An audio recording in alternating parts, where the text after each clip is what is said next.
Hello and welcome to this recording of our Know Your Numbers webinar, where I'm going to be sharing with you some communication tips to enable you to communicate the numbers in the accounts in a more clear fashion for your clients.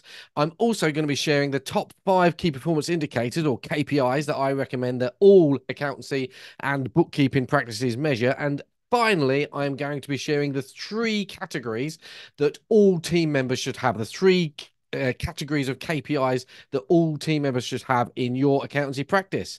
Let's get started.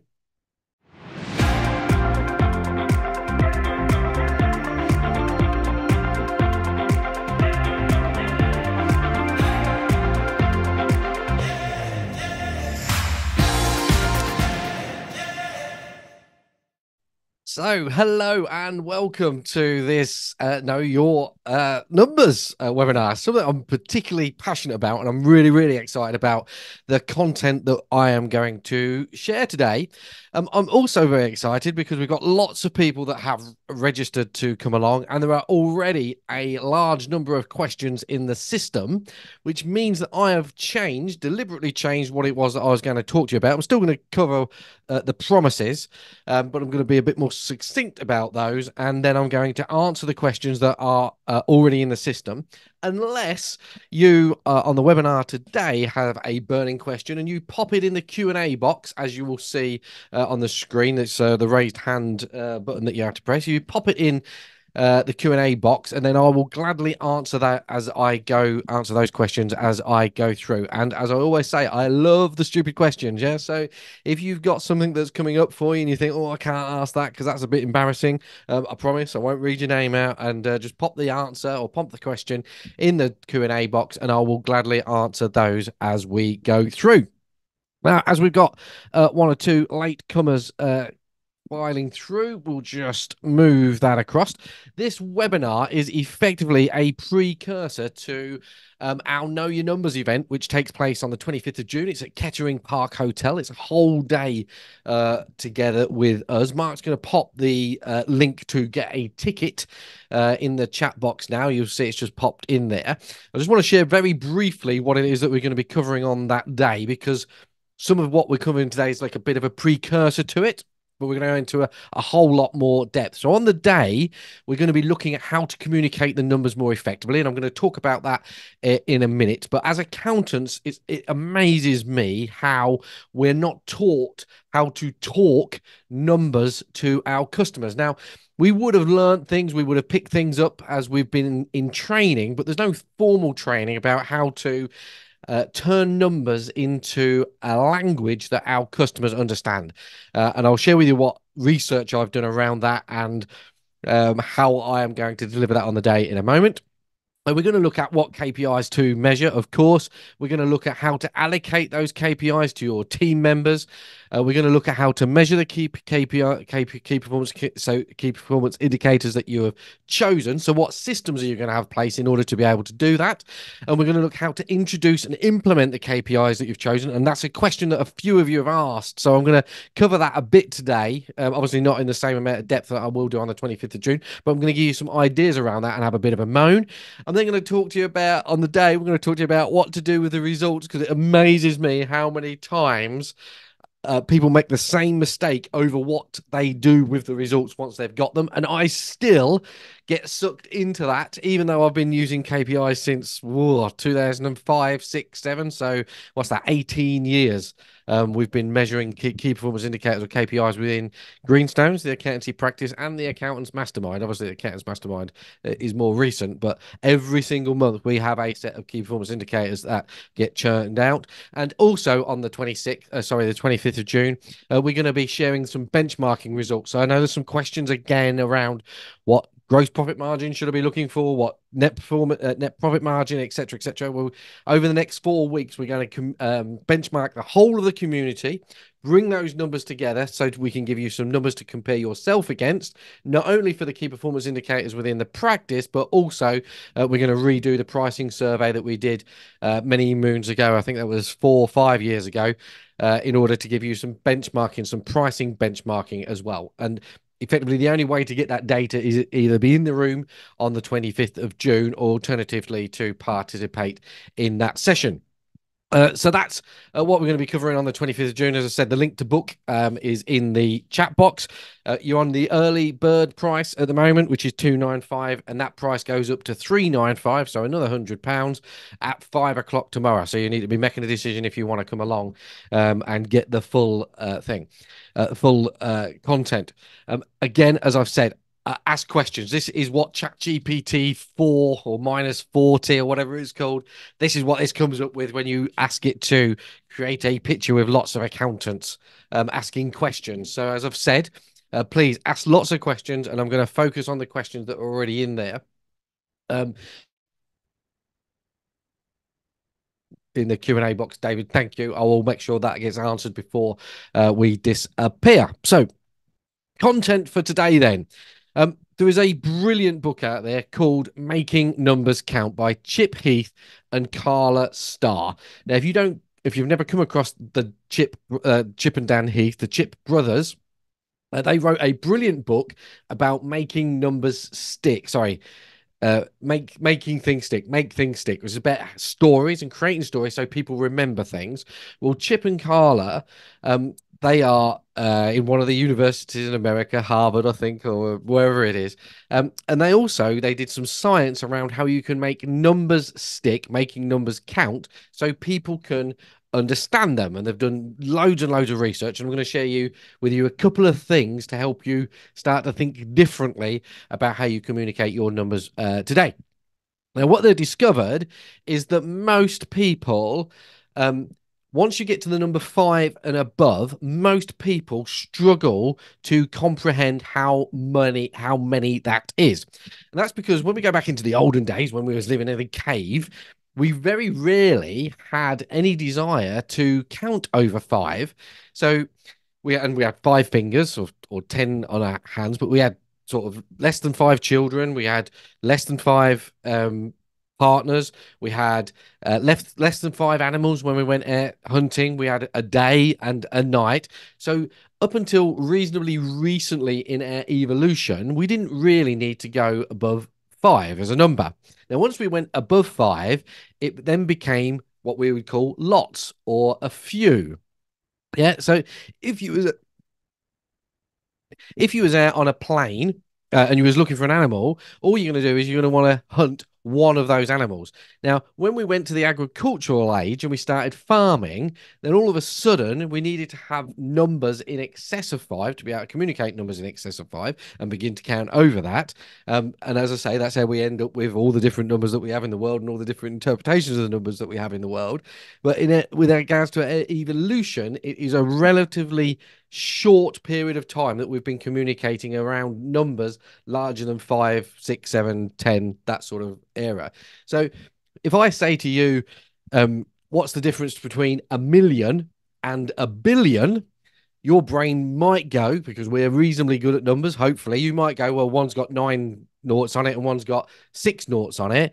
But to understand that a billion is 1,000 million and what the connotations of that is pretty remarkable. So again, on the day on the 25th of June, we're going to work through that to help you understand how much more, how much bigger that number is, a billion is, rather than a million number. There's also a trick that the mind plays around increases on numbers relative to the numbers. So if I say to you, I'm going to give you £10, and then I say I'm going to give you £20, in your brain's going like, that's double. Yeah, I've got £10 extra. Yeah, but if it's £40,010 that you've got and I give you £10, so you've got £40,020, even though the increase is exactly the same, it feels significantly smaller because it's £10 on £40,010 rather than £10 on £10. So there's the trick of the mind, there's some relativity and all sort of things. And the bit that really, really messed my head when again, I'm going through the book at the moment. Went through the book. The bit that messed my head is that most people, 82% of people in Western society, believe that a quarter is bigger than a third. Yeah, they believe that a quarter is bigger than a third. And this research came around because once upon a time, a very well-known burger chain used to sell a burger that was a third of a pound. Okay. And then they developed and said, okay, well, we need to cut costs. We're going to drop the burger, keep the price the same, blah, blah, blah, blah. And they started selling quarter pounder burgers that was actually smaller than the third pound burgers. But people bought more of them because they thought that the quarter, 1/4, was bigger than the 1/3. Now, when I first heard that stat, I'm going back to donkey's years when I first heard that stat, I couldn't believe it. So I went around and started asking my friends, what's bigger, a quarter or a third? And I was amazed at how many of them went, well, a quarter's bigger than a third, because they just, again, just went to that four at the bottom. And you can have some fun tonight, go home to a loved one, your kids or whoever it is, and ask them whether it's a quarter or a third and see what they say. So as I say, on the day, on the 29th, we're going to go into this in a lot more detail. But if nothing more than today, you go away thinking, I need a better way of communicating numbers to my customers than what I am currently doing, and go away and do the research and all the rest of it. So I'm going to give you two ideas now. So once upon a time, when we was talking to customers about their accounts, we would talk about their gross profit margin. And more often than not, we would talk in percentages. So we would say your gross profit margin for the year was 23%, and that's up from 22% the previous year. Now, I know that's good. You will know that's good listening to this, but talking to a client, do they know that's good or bad? 22% up to 23%. Now, I can quantify that by saying, and that's good because it's gone up 1 percentage point. That means that you're being more efficient, etc., etc. Now, the reality of that is the client, when you're talking in percentages, especially when you're talking around money, they don't really, it's more difficult for them to grasp. So what we now do, since I've learned this stuff, is we talk in pence in the pound. So if it was 23% up from 22%, we would say now that your gross profit margin has gone up from 23 pence in the pound to 22 pence in the pound. Yeah, and then we would quantify that based on the total sales figure. So because we're talking about money, instead of talking about percentages or percentage increases, is there a way that you can communicate those increases or those changes in pence per pound? And it's really easy in this case because obviously 23 pence in the pound, it's 23% of 100, a pound. So it correlates in my mind. But when you're talking about, as I say, when you're talking about the numbers, can you turn it into what they call in the book a basket of one? So in this case, the basket of one, the one basket is a pound of sales. So that's the one. And then the 23 is the effectively percentage as far as we're concerned in that scenario. So we could say that your sales last year was £10,000. That becomes your basket of one. 23 pence in the pound has gone up to 24 pence in the pound. So you've just made an extra £100, or yeah, an extra £100 because of the percentage of the pence in the pounds. So how can you communicate? How can you work out? How can you communicate what it is that you're talking around in in a place of somebody understands? Yeah. So in the environment that you're working in. Another way that is a really, really clever way of communicating, especially profit increases and turnover increases, is to relate it to the calendar. So the majority of people understand a calendar, and the older chaps and ladies in the room will remember Tax Freedom Day. So once upon a time, we used to get told, and it might still be a thing, I just don't see it anymore. But once upon a time, we used to get told around about July, I think it was about the 21st of July, somewhere around there. We used to get told that an average person, up until that point, from the 5th of April until whatever it was in July, we had been working for the government.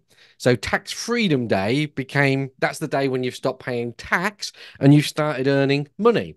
And that day used to move depending on what the policies were in the budget and all the rest of it. It might have been the 18th of July or the 22nd of July or whatever, because obviously the higher the tax burden, the longer it would take you to get to Tax Freedom Day. So the longer it would take you to earn enough money in order to pay the government.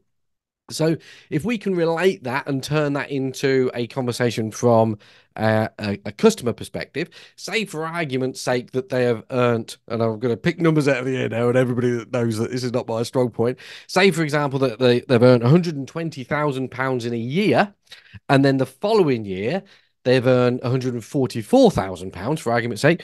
You could then turn that into the calendar and say, Well, in this year, instead of saying it's gone up from 120,000 to 144,000, you could say this year you'd earn 120,000 by the 30th of November, and the rest of the year is your extra money. So you've made an extra month's money. Yeah.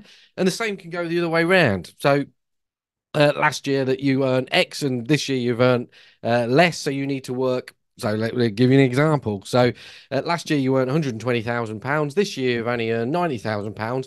So you need to work for 15 months now to earn the same amount of money as what you earned in the previous year. And all of a sudden the brain is comprehending, 3 months on top of 12 months. You know that is bad. And there's a feeling, a rough idea, it's a quarter is 15. There's a feeling as to how bad that is. Yeah. So there's two tips. As I say, I think there's 14 that I've got written out, and how I can turn those, and I've turned those into how we can have a conversation, a better conversation with our customers about it. And I'm going to go through those two in a lot more detail. The actual communication, the basket of one stuff, I'll go through that in a lot more detail, and I'll also cover off the rest. So that's communicating numbers. And as I say, I'm passionate about it because I'm amazed that we do not get taught this at accountancy school. So next up then, let's look at the 5 key performance indicators, the famous 5 key performance indicators that I believe that you should measure. Again, on the day, I'm going to go into these in a lot more detail, but to give you a flavor for it, the first one, the center of any practice should be your purpose number. That's the number that you are measuring to demonstrate that you are achieving your purpose. Now, I don't know what that is. Yeah, within my practice, within Greenstones, it's inspiring, challenging, and supporting our customers and their teams to be the very best they want to be. So our purpose is to inspire, challenge, and support. And we measure whether we are inspiring, challenging, and supporting. It might be that you exist to save customers tax. Yeah, if you're saving customers tax as a purpose, that's your purpose number, and you should be measuring it to work out whether you're saving your customers tax. Within the community, we've got people that contribute to charity. We've got people that increase customers' wealth. We've got people that help others understand their numbers. So there's an educational piece. There's 101 different purposes that you could have. And again, I'll go through the process again in June, but there's 101 different numbers you have. But the central focus of your organization should be to make sure that you're measuring something that demonstrates that you're living by your purpose. And one of the questions, I can't remember who it is now, about getting team members on board with measuring KPIs, if they're attracted to you because of your mission, your vision, your purpose, and your values, and then you can demonstrate to them how they are delivering value against the purpose of the organization, then they've got to get on board. It's like it all just lines up and allows them to work with you in order for you to achieve the purpose. And again, I went into this in a lot more when we did Get Engaged a couple of months ago. I went into this in a lot of detail. I'm not going into that amount of detail on the 25th because it's a different subject. If you want that, there's a course that is recorded. You can have that and go and look at it. So that's your purpose number.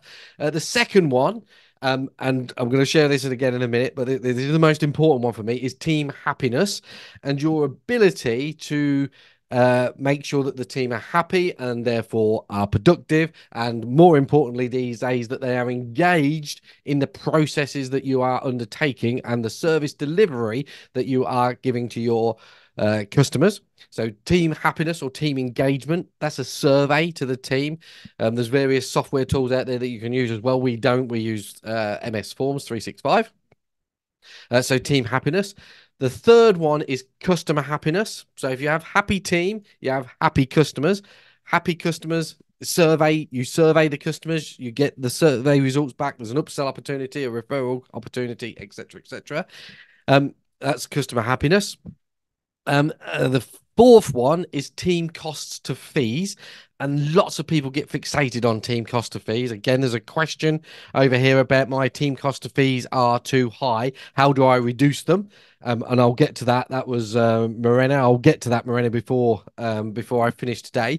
But that's basically the total team costs for me, including admin, pension, employers' national insurance, etc., and you as the practice owner, divided by sales, and you'll get a percentage. And the reason why people get excited about it is because in the good old days it used to be a third, and I don't think it goes like that anymore. I think team cost of fees are a lot higher.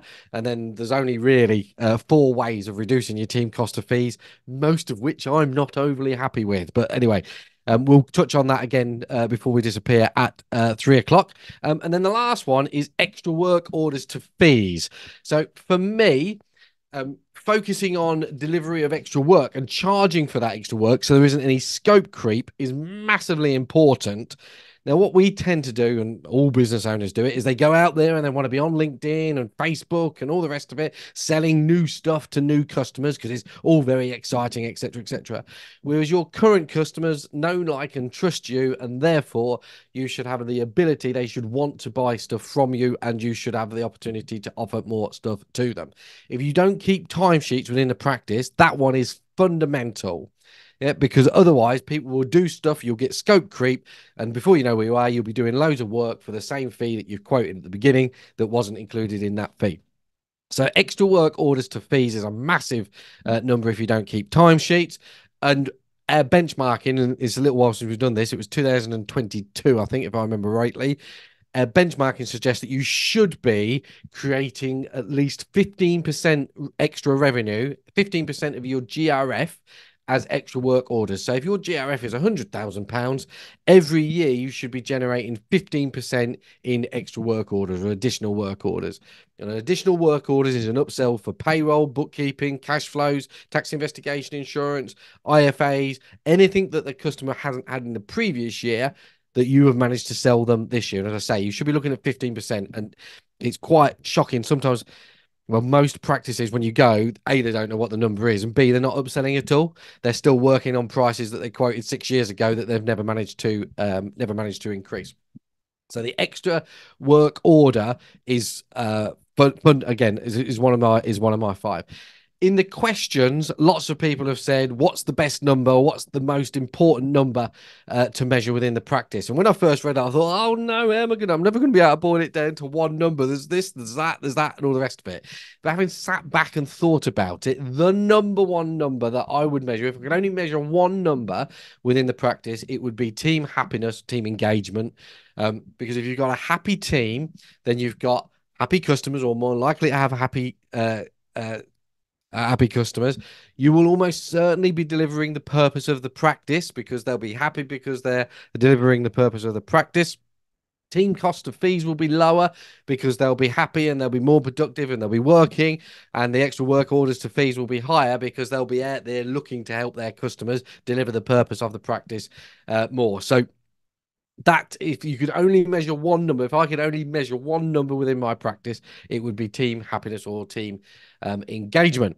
Now, before I just go on to the categories of team member key performance indicators, I'll just answer David's. David said, we don't have many troops, and in case they're all busy doing client work, how can we find more time to measure the numbers? Well, my answer to that, David, is there's all sorts of time management stuff out there. There's a course within Bounce that you personally have got access to called Unlock Your Clock, which got time management stuff within it. But what you'll find, in my experience, is when you start looking at the numbers and you start holding people accountable for the numbers, all of a sudden, the fact that you've given them clarity over where it is that they're going, what it is that you want them to do, clarity breeds productivity. They've got the more clarity, they become more product, and it will free time up naturally because they know what numbers it is that they want to hit, or what numbers it is that they've got to hit, and they'll want to demonstrate that they're hitting them. So the mere fact of setting the KPIs will create more time. Now, there is a flip on that again, which I'll get to in a moment, that the majority of people, when they start introducing key performance indicators, they go straight to the team members. Yep. They have a situation, generally speaking, they have a situation that's not working. They think, I know what I'll do. I'll set some key performance indicators for that individual, and that will make the individual work harder. Yeah, the individual reacts against that, obviously, and then they don't record them or they don't happen, etc., etc. You don't really value them because you were just doing it to solve a problem because you wasn't brave enough to solve the problem. And before you know where you are, those key performance indicators aren't being measured. Now, there is a way, my recommended way, there is a way for me to introduce key performance indicators into a practice, which again, I'm going to go into a lot more detail on the 25th, but I'll cover it off in summary today in order for you to get a feel for how to do it, which ultimately makes you accountable to start with. You have to give some direction, but then it brings the team members along with you. So I hope that answers your question, David. If anybody else has got any other questions, then please feel free to pop them in the Q&A box, and I will gladly answer them. So categories of key performance indicators. Now, when you set basically, you set the key performance indicators for the practice. So you work out what your personal goals are, your business goals. You turn those personal goals and business goals into key performance indicators for the practice. You allocate those KPIs to yourself. So you take responsibility for those numbers. You then start measuring and monitoring those numbers. And then you then delegate the numbers down in order for the team members to help support you to hit your numbers, to hit the practice numbers, to hit the personal and business goals. Now, when you allocate those to the team, you need to have, in my world, you need to have numbers in 3 categories, and that is qualification, quality, and quantity. Now, let me just talk through these very briefly. If you don't have a quality and a quantity measure, you'll get lots of rubbish or very little perfect stuff. Yeah. So there has to be the balance. There has to be the yin and the yang. The quality measures can be things like, and I'm going to share a few more in a minute, but they can be things like errors made on accounts. Yeah. So how good are the accounts that you receive? Yeah. The quantity measures, and again, I'll share a couple more in a minute, but the quantity measures are how much have they produced. So as I say, they could produce lots of rubbish or very little perfect stuff. So you need a balance between the two. If you just focus on quantity, they'll just churn stuff out willy-nilly and away it goes. Or if you focus on the quality, the standards, they'll take ages to do it because they'll be scared of getting it wrong, and therefore they won't produce the quantity. Now, the qualification arch on that is that I believe that everybody should be focusing on developing and improving, and therefore they should have a key performance indicator that demonstrates that they're improving. And when you look at Gallup's Q12, and again, we went through this in Engaged a couple of months ago, when you look at it, all the team members, everybody that's coming to work has a desire to get better. If they don't, they shouldn't be out. They should be out the door. But what happens is they do the training and then it becomes natural. It's just like when you learn to drive, you can't drive, and then you learn to drive, you become conscious of it, and then you start driving and you forget that you can drive. It just becomes part of their everyday, and therefore they forget about it. So it holds less intrinsic value for them. So let me give you some examples. So we've got qualification, so development activities. So that for us, that's something that takes about an hour that helps them do a better job. Competencies, so skills matrix. So again, I haven't got time to go into today, but skills matrix is basically a list of skills that somebody needs to have in order to do the job, and they tick them off in order to demonstrate that they have competencies. And then obviously your bog standard boring CPD if you want to go into that world. Quality, different quality measures are rejections, obviously mistakes and stuff like that that's being measured. Turnaround days, again, it could take, if it takes them ages to deliver something, that's not a quality product. And then customer happiness, which again is a bit flaky in that you could be the nicest person in the world and be delivering rubbish accounts, and the client doesn't really understand it. So if I was going to pick one around quality, it'd be rejections. One around qualification, it would be development. And then you've got the quantity one. And again, if I was going to pick one around that, it'd be fees billed or invoices raised for the work that's been done. And there are umpteen ways of working out how to measure stuff from a fees perspective, what percentage they have, and all that. And again, I will go into that in a lot more detail on the 25th. But the actual output, they can relate to that. Most team members can relate straight to that.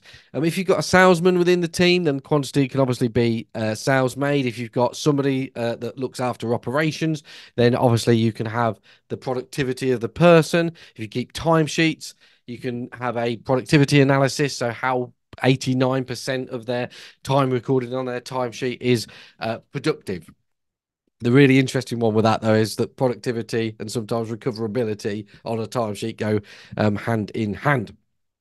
So there are 3 examples for each of those areas. But for each KPI that you have at the top for the practice, that needs to be allocated to the individual, i.e. you to start with, and then ultimately your team as they work.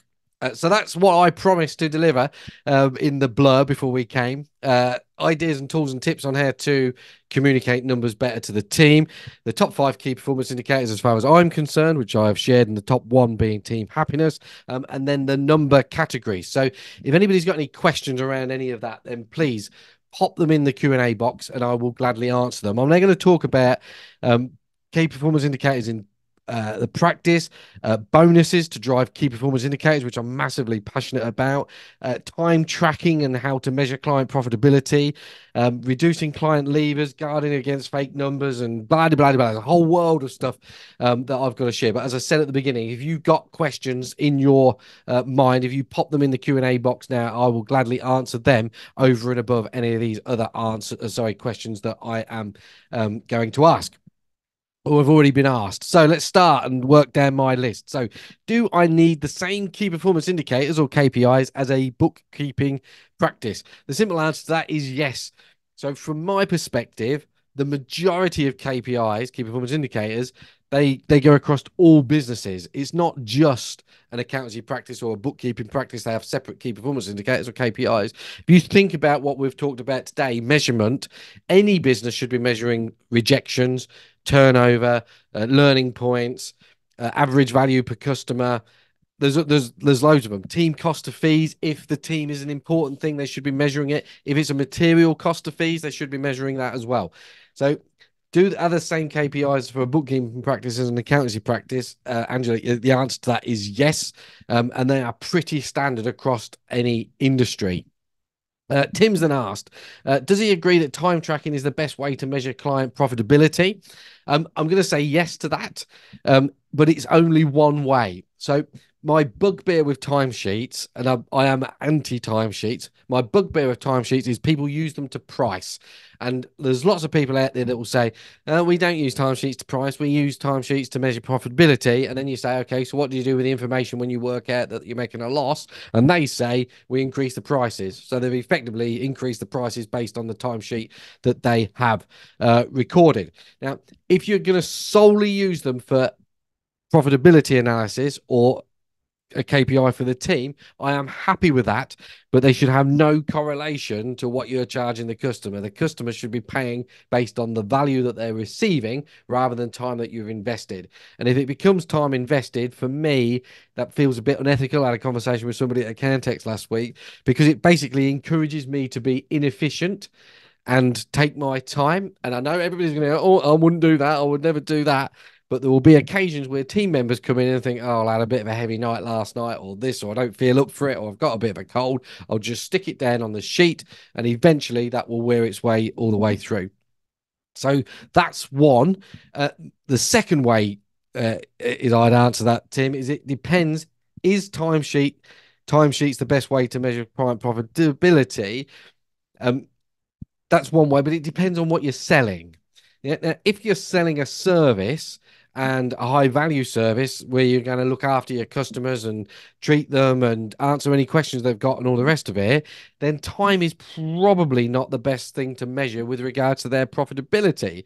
It should be the extra service that you provide or the e-woos that you provide. And the example that I give is come from a speaker on evolution, but the example is when you check in at the Ritz or well, any of the smarter hotels, they don't sit there and think, oh well, I bet they're not filling in a timesheet and saying, well, I spoke to Simon for 15 minutes and they're going to get told off because they spoke to me for 15 minutes. So you go to British Airways or the Emirates and you fly on those, they're not measuring the time, they are putting people in. Yeah. If you're going on Ryanair or EasyJet, they're trying to remove people completely. Now, if you've got a practice where you're trying to remove people completely and you've turned it into a sausage factory, then measuring the efficiencies or the friction around that is potentially a good way to go. So yes, I will agree. Time tracking for timesheets is a good way of measuring client profitability, but it depends on what your purpose number is as to whether you want to do that or not. So that's that one. I've then got Neil. Neil said, has he used bonuses to help drive KPIs? Well, I'm just going to go off and just share a little bit of a story. Back in, it was 2008, 7, 8, 9, in that sort of era, we had a profit-related pay system called Passion Pay. And it took us ages. It took me ages to come up with it, and we had all sorts of iterations. Basically, what it did is we said, um, this is a sum of money. For argument's sake, say it's 10 grand. That's the basis line. I believe as a group, we should be able to produce. If we produce more than £10,000 in the year, let's say £12,000, then the £2,000 extra, I will have some of it. I can't remember what the percentage was now, but I will have some of it, and the balance will be shared amongst the team. And we did this every quarter. And the way it was shared amongst the team is that part of it was salary related. I think it was 40% was pro rata to salary, and 60% was based on their key performance indicators. So if they'd hit 3 out of 5, they got 3/5 of the balance. So they scored 3 points. If they scored 7 out of 8, they got 7/8 of a thing. They scored 7 points, etc. You see how it works. And at the end of the quarter, so the following 3 months after that, we used to pay. So, say for example, it was the March quarter, we used to pay the bonus there April, May, June. June quarter, we'd pay it at July, August, September. Now, I didn't know half of this stuff when back then. Now, what you'd find is they'd have a good quarter, bad quarter, good quarter, bad quarter, good quarter, bad quarter, and they was teaming and ladling the numbers consciously or unconsciously in order to maximize the bonus that they was receiving. So it worked. It flew to start with. Then you get people moaning about this, that, and all the rest of it. Now, it's about 2008, a bit later than that, 2009, somewhere around there. I read a book called Drive by Dan Pink. Drive by Dan Pink is a fantastic book. If you've not read that book, that's another one that you should be reading. And what it does is basically it dispels the myth of bonuses. So unless you run a factory or you are piecemeal picking flowers and all the rest of it, unless you run a factory or do something like that, which makes people go faster, bonuses do not work. So in creative industries, which is what we're in, bonuses do not work. And there's loads of research out there. You'll have heard me talk about the candle problem before. If you haven't talked to me about it, ask me. There's webinars about it and all those sort of things. So bonuses do not work. They're a lazy person's way of rewarding the team. It's like, what works? Vision, goals, vision, mission, values, key performance indicators, accountability around those key performance indicators. Let's go. Look, can't be asked to do all that. What we'll do is if you hit this number, I'll bung you a few quid. Yeah. Now, invariably, what happens is those bonuses they become the accepted norm, and then when you take them away, they don't. They moan about the fact that they've not got them. Now, surprise bonuses can work, and again, go off if somebody's done a really good job, and you give them a sweet, or you give them a fiver, or you give them a drink, or a bottle of wine, or a thank you, or whatever it is. Then they work. But systemized, structured, profit-related pay, whatever you want to call it, is it's just fundamentally it doesn't work. So have I used them? Yes, I have. I will talk to you. The old cares come home about Passion Pay. It was great because lots of publicity around it at the time, but the reality of it is it doesn't actually work. So your question, VJ, about the book is the B sock, the T sock, and the P sock. How does this all link in? Well, the B sock is your KPIs of the practice, your business statement of current key performance indicators. Yeah. So the practice goes at the top, the business. And then you can break that business down into teams. Most of us can't. We have accounts, payroll, bookkeeping, etc., etc. But you can break that business down into teams. And then the individuals, the persons, people within those teams have that. So let's just say, for example, the turnover target is £20,000 for the practice. You could have £15,000 on the team sock, the team one for accounts, 5,000 for payroll, and then within the 15,000 for accounts, you could have 3 team members that have £5,000 each. So in that scenario, you've got 3 accounts at 5,000, 1 payroll at 5,000. That adds up to the 20,000 for the top. So you can see how it drives up, and you can also see how it drives down. So that's how that links in, VJ. I hope that's answered the question. If not, then pop it in the Q&A box, and I will gladly answer it. I'm just going to have a quick sip.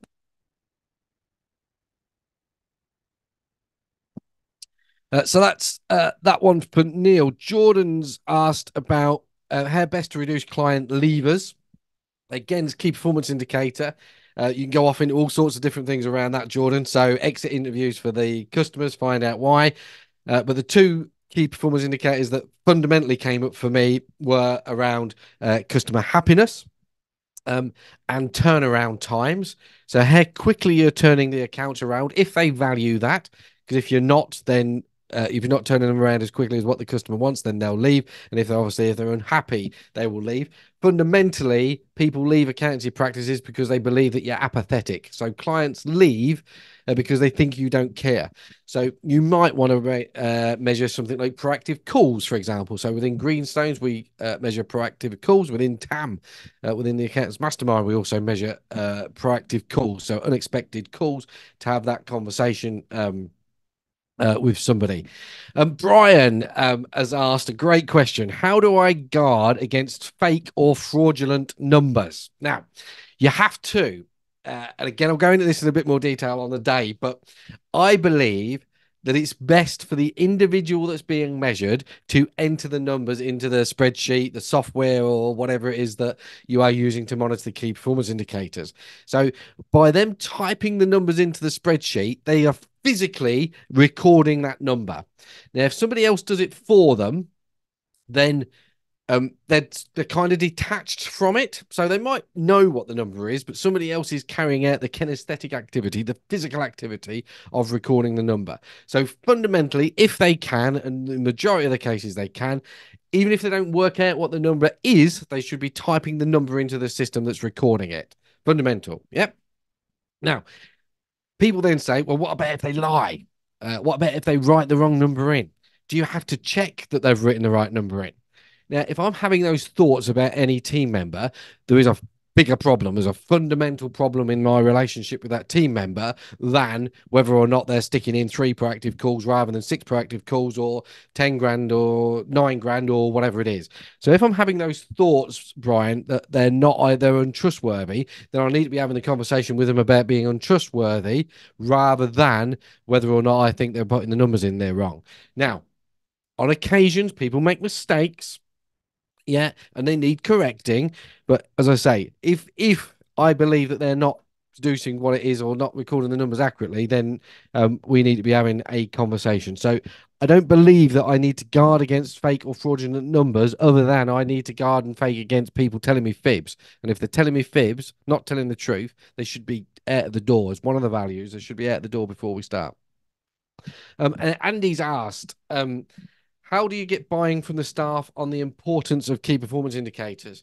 Well, what you'll find is in the majority of cases, they love key performance indicators because up until that point, they've been flapping around and they've not really got clarity over what it is that they want. What they want you to do. Yeah. So when you give them the numbers and say, right, this is what I want you to do, let's go out and get it. Let's go out and get it together. Yeah, I've got my numbers, you've got your numbers, we're in this together. Let's go. The majority of people embrace that. Now there will be a few that don't like the accountability, and they tend to be the ones that you've got a problem with anyway, because they're not producing, excuse me,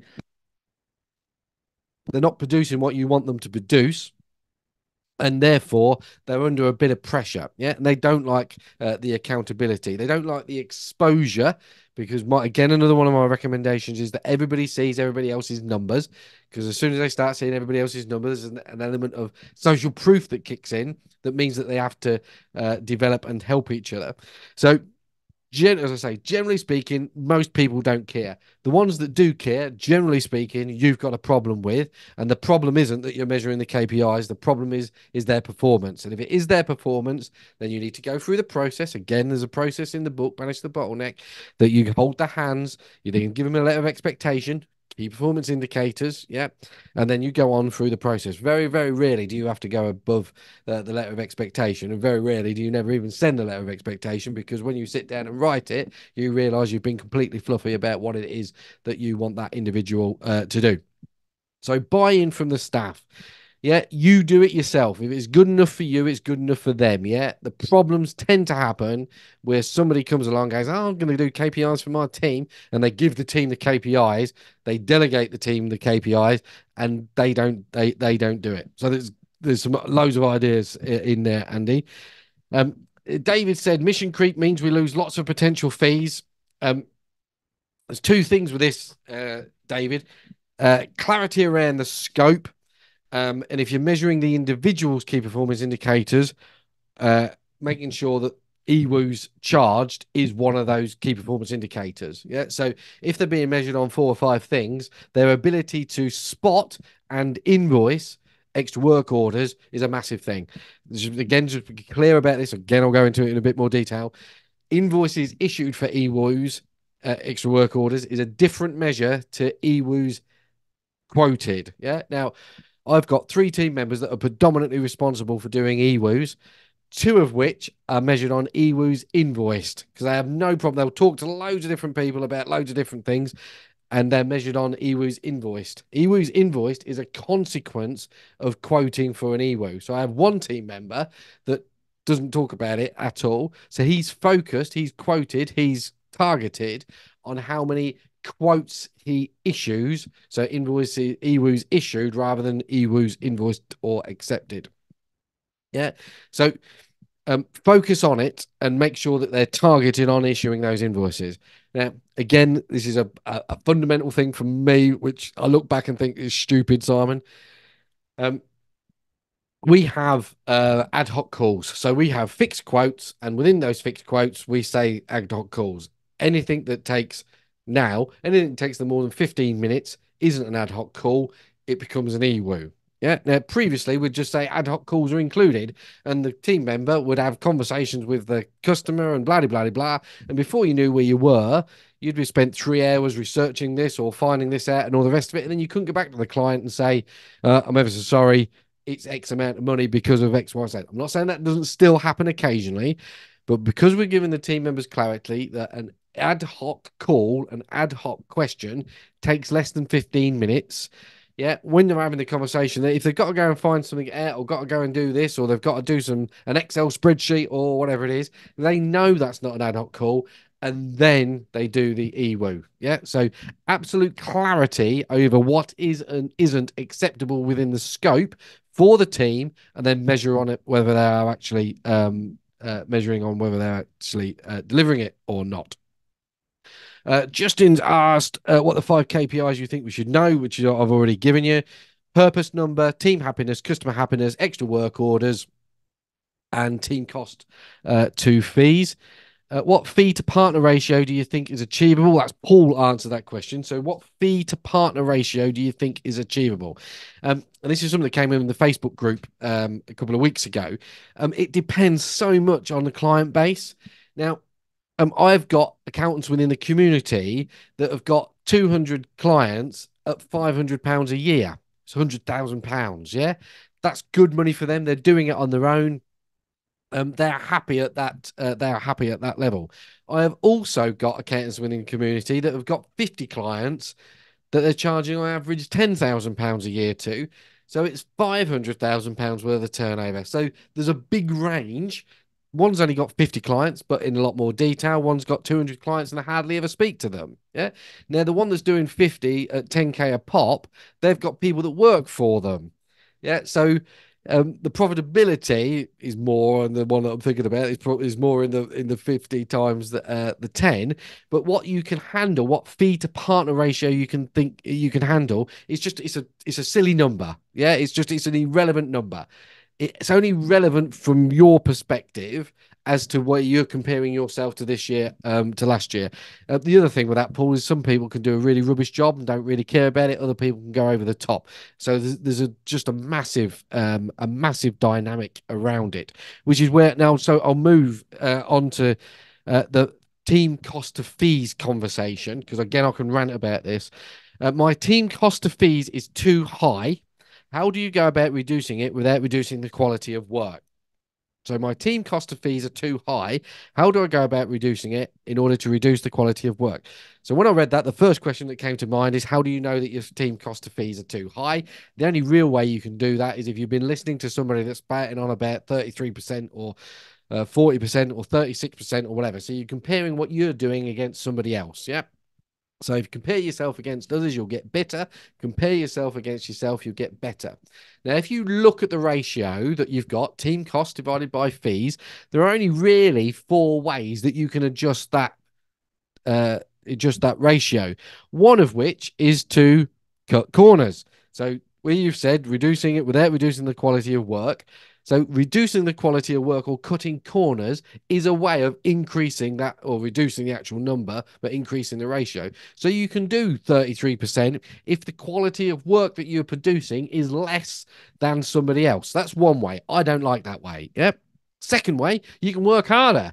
Yeah. So you can flog the team harder. They'll produce more fees. More fees go out. They're working harder. They're doing the same quality of work, but they're working harder. They're doing the same quality of work. They're working harder, and therefore they're producing more fees. So the ratio again goes down. That works for a period of time, and then eventually they go, hang on a minute, I'm not doing this anymore, and away they go, or they want a pay rise, and then the money goes up, so the ratio goes back to where it was. You can create efficiencies, so you can make the team use software and make the team more efficient. Again, you need to be really careful as to whether that reduces the quality of the work that goes there. But that is one. That's an acceptable one to me. And then the last one is put your prices up. So people often talk and they look at the thing and they go, "Oh well, my team cost of fees is 43% or whatever it is. How can I make my team more efficient?" Whereas the flip side of that is how can you charge more? Are you charging the correct amount of money that you should be to your customers? So if you want to change that ratio, it's cut corners, work them harder, increase the efficiencies or improve your efficiencies, and put your prices up. Yep, they are fundamentally the answer. Now, we at Greenstones, we're running at 52% at the moment. We have been a lot higher than that. We've been at 58%. I believe because of the service that we want to provide to our customers, I want to be able to ring us. I want to be able to speak to us. I want to return a call within 3 working hours, an email within a day. We have to carry that extra labor cost in order to deliver the service that we want. Yeah. If we didn't want to deliver that service, if we wanted to do a sausage factory and only speak to our clients once a year, we could probably drive that down. We have checklists, risks assessments, we do reconciliations, we have meetings with our customers and all the rest of it. And therefore, in my mind, the the team cost of fees will be higher. Now, some people will come along going, well, you say that, Simon, so your fees should be higher, your prices should be higher. But I'm happy with the prices that I'm charging, the salaries that I'm paying the team, and the profit that I am earning at the end of the year. So I'm happy at that ratio. And if I'm happy, it doesn't make any difference what anybody else is doing and all the rest of it, because it only matters what I think. We have members within the community where their team cost of fees are over 60%, nearly 2/3 of their turnover in one scenario. Yeah. Now they're all working away. There's no office costs. There's very little overhead. So she's still doing very well. She works a lot less than what a lot of people do. A lot of accountants do, but that's her strategy. So pick your lane, work out your strategy, and then work out whether what you are delivering is reflected in the numbers or whether the numbers need to change in order to reflect what you're delivering. So I'll get really passionate about that question because it winds me up. People use it. It's like a badge of honor. It's like 33%. I do 29% or whatever. Yeah. Because they think it's good. Whereas the reality is they could just be producing rubbish accounts. Sorry, I'll get off that. Anyway, what's the most important KPI? I've done that. I've done that. What key performance indicators and measures do you use for your advisory services? Well, again, I went away and I've thought about that. They're the same. Just as I said a moment ago, key performance indicators, generally speaking, they're the same across all businesses. Yeah, ideas generated, ideas implemented, customer relationship, average value per customer, average order frequency. They're the same types of numbers. We're gonna expand on all of those and give you definitions for them on the 25th. And then just to finish off, the last one, and Mark will pop the link in. So if you want to come along on the 25th of June, I believe there's still a couple of hotel rooms left as well. So if you want to join us for dinner and have a glass of wine and all that sort of stuff, then you can. But the day, as I say, it's 295 quid as it stands until tomorrow, and then it goes up £100. So the link is in the chat box and you can grab your ticket. So just to finish off, Sarah said, what net profit percentage do you believe we should be aiming for? Now, again, that's an infinite number. So it could be, excuse me, again, the stereotypical third should be a third net profit. I know people that are running at 25%, and it depends again on so many different factors. Are you contributing to a pension? Are you charging what you should be charging for you? Are you using wife's wages? Another easy one to increase your net profit or gross profit percentages for you to work 90-hour weeks, because all of that's technically profit. So your net profit goes up. Are you renting a building? Are you paying interest on a mortgage, etc., etc.? So there's 1,001 different ways of manipulating a net profit percentage. You need to pick your number, work out what it is that you're happy, personal goals, business goals, key performance indicators. There's the number. That number makes that number in 10 years' time or whatever it is. Work out what it is that you want. And then once you've done that, then you can focus on delivering that. And it's all about you. It's about me as an individual rather than what everybody else says or thinks I should do. So that's gone down that list. As I said, very different conversation to what I expected when we set this up. If anybody's got any questions, then just pop them in the Q&A box or pop them in the WhatsApp group or whatever, and I will gladly answer them as best I can. If not, just a quick say thank you very much for coming along and listening today, and for all of the questions that you asked before the meeting. And I hope to see you on the 25th of June at Kettering Park Hotel, if not before. So catch you later. Thank you very much and see you soon. Bye-bye, bye-bye, bye-bye, bye-bye.